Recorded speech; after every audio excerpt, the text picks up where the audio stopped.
Hey guys, welcome back to the channel. Hope you're having a fantastic day. You are crushing your trades, making some fantastic profits. So today I thought I'd take a quick look at prop trading firms and kind of like my thought on how their business models works. Are they all the same? And is there going to be another catastrophic failure like we've seen with Funding Talent in the future?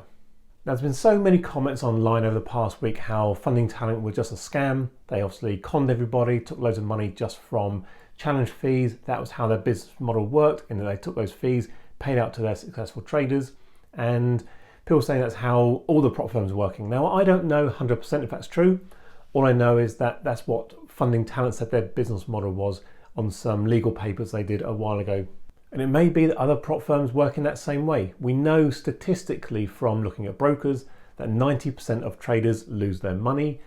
So obviously, ultimately, brokers are taking the money from the people who have failed and also paying it to the winners effectively. It's no different from what this prop firm model is looking at. Now, I think you all like to believe that every time we get funded with a prop firm, we are given access to real live money in an account, whether it says demo on it and if they transfer and replicate those same trades onto that live account, or whether they might even hedge against us. We don't know what they actually do behind the scenes, but we like to believe they've got the capital to be able to fund traders. Now, if you look at the number of people coming through and getting funded, these prop firms would have to have tens of millions of dollars, maybe even hundreds of millions of dollars to be able to survive. And personally, I don't think they have that much cash in their banks. They don't have that much liquidity.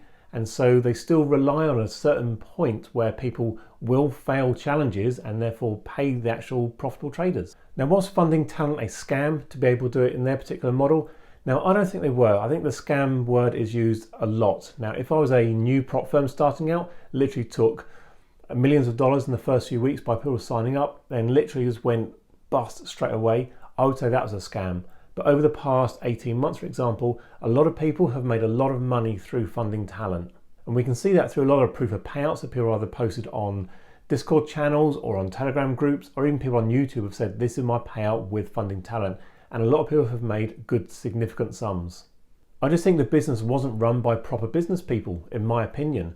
Now, we know that as businesses grow, you need to look at the analysis of the data. And if you've got some very successful traders who are constantly taking 20, 30% per month, you've got to look at that as they are actually good traders. We must fund them. And if they didn't back their traders in whatever way, then they're going to literally be taking profits from other people. And that's where the whole house of cards all falls in, and that's where people start saying it's a scam.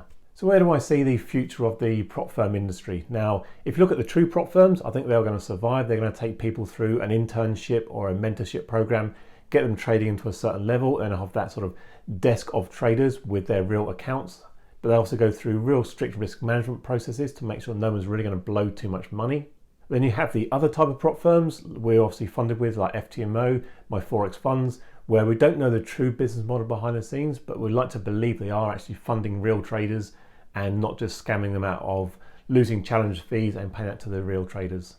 Now, obviously with Funding Talent, a lot of traders moving over to these other prop firms, that might put some strain on their actual resources, because all the successful people who moved over, they'll be able to go through and pass the challenge verification phases pretty straightforward and very quickly, and therefore get into that funded model. So it may put more strain onto them, having to pay out to a larger number of traders, but not having the volume of new people coming through. So if we look back to the financial crash in 2008, banks took an absolute hit. A lot of banks went bust, which we never thought they would. They were established for hundreds of years, but they still went bust.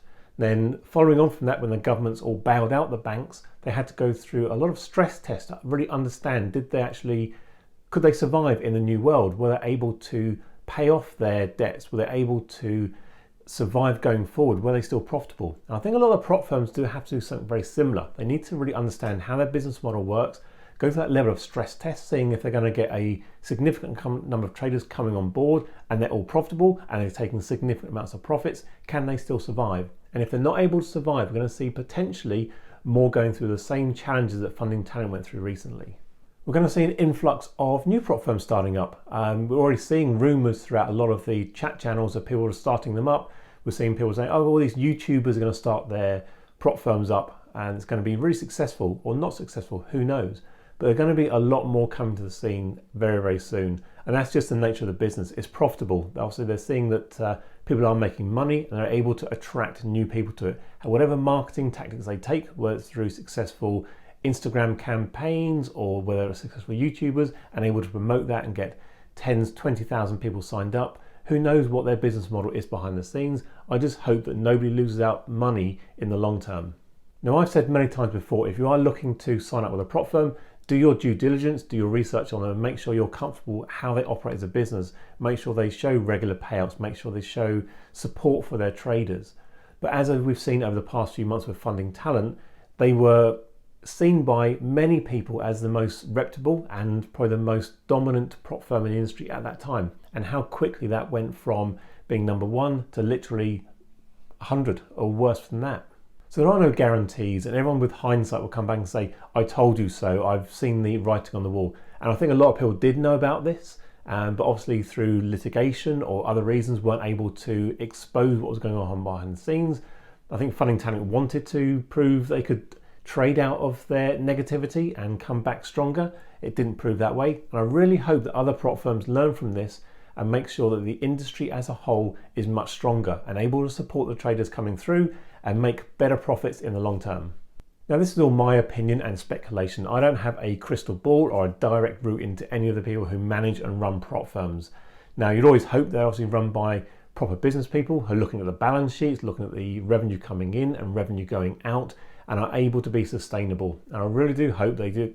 They all go through that stress test, make sure they understand their business model and come back stronger in the future, because as traders, we can see the benefits of prop firms. We can see the fact that we're able to trade with huge sums of money.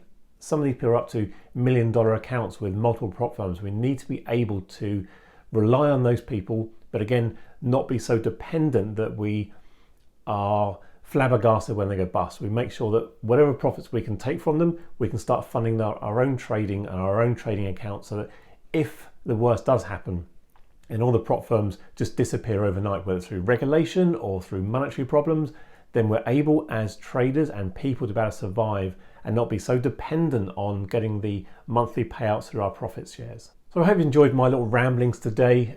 Hopefully will enlighten some people what my thoughts are and the prop scene going forward.